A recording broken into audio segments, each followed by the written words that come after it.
बिस्मिल्लाहिर्रहमानिर्रहीम। एक शख्स हजूर सल्लल्लाहु अलैहि वसल्लम की खिदमत में हाजिर हुआ और इसने अपने बाप की शिकायत की कि या रसूल सल्लल्लाहु अलैहि वसल्लम, मेरा बाप मुझसे पूछता नहीं और मेरा सारा माल खर्च कर देता है। आप सल्लल्लाहु अलैहि वसल्लम ने इनके वालिद मोहतरम को बुलवा भेजा।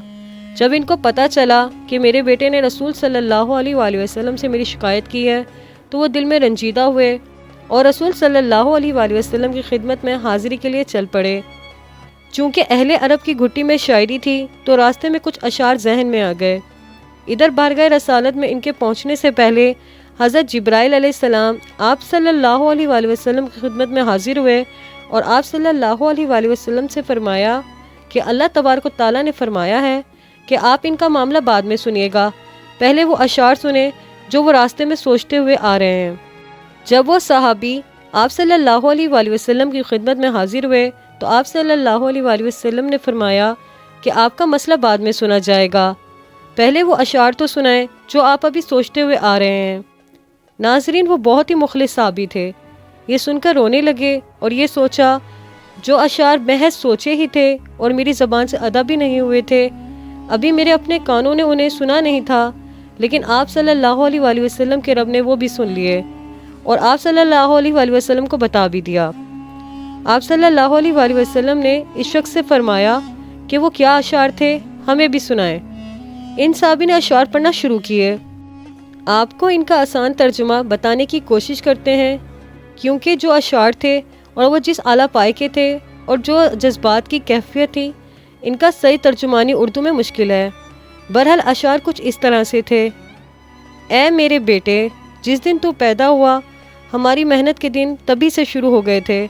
तू रोता तो हम सो नहीं सकते थे, तू ना खाता तो हम खा नहीं सकते थे। एहतियात करते कि तू बीमार ना हो जाए, तुझे कुछ हो ना जाए, कहीं तू मर ना जाए। हालांकि हम जानते थे कि मौत और चीज़ होती है और बीमारी और चीज़। और फिर तुझे गर्मी से बचाने के लिए मेहनत करता रहा ताकि तुझे ठंडी छाँव मिल जाए।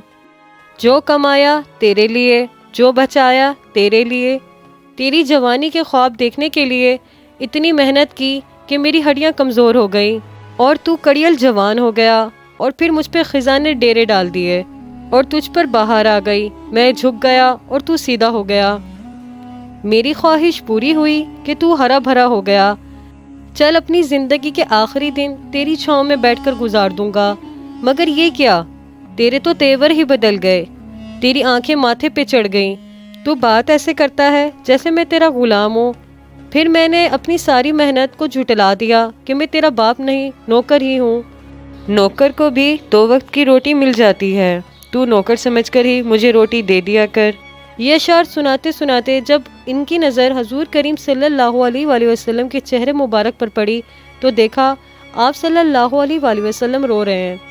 आप सल्लल्लाहु अलैहि वसल्लम इतना रोए कि दाढ़ी मुबारक भीग गई। आप सल्लल्लाहु अलैहि वसल्लम जलाल में उठकर खड़े हुए और उनके बेटे का गिरबान पकड़कर 3 मरतबा इरशाद फरमाया कि तू और तेरा सब कुछ तेरे बाप का है, तू और तेरा सब कुछ तेरे बाप का है, तू और तेरा सब कुछ तेरे बाप का है। अल्लाह पाक हमें भी वालिदैन के साथ नेक सलूक करने और इनके हकूक़ अदा करने की तौफीक अता फरमाए और जिनके वालिदैन इस दुनिया फ़ानी से रुखसत हो गए हैं उन सबको जन्नतुल फिरदौस में बुलंद मर्तबा अता फरमाए। आमीन या रब्बुल आलमीन। उम्मीद करती हूँ आपको वीडियो पसंद आई होगी। इस तरह की इस्लामिक इन्फॉर्मेशन के लिए मेरी वीडियो को लाइक और चैनल को सब्सक्राइब ज़रूर कीजिएगा। फिर मुलाकात होगी किसी और वीडियो के साथ, तब तक के लिए अल्लाह हाफिज़।